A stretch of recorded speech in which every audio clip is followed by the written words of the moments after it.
This is a 1960 40 horsepower Evinrude Lark II Outboard.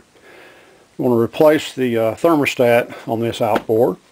The thermostat is located at the top of the water column tubes right here. Thermostat's inside this housing. There's 3 screws that hold the top of your housing on. This is a new thermostat. Just purchased that. Comes with a gasket.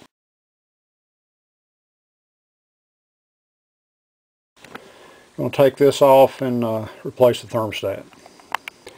Okay, I've removed the 3 screws that hold the cap on. Had to peck this a little bit with a hammer to kind of break it loose. This is the inside of your cap. This is the old thermostat. Don't know that this one was bad. I mean, it seemed to be working okay, but I doubt that it's ever been replaced. So I wanted to check this out good and replace it.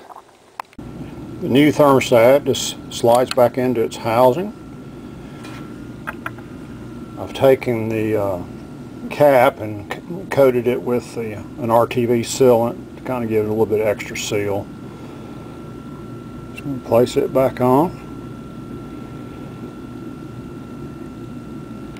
Install your 3 screws and we're done. Anyway, that's how you replace a thermostat in an outboard. Old outboard, that is. All 3 screws replaced.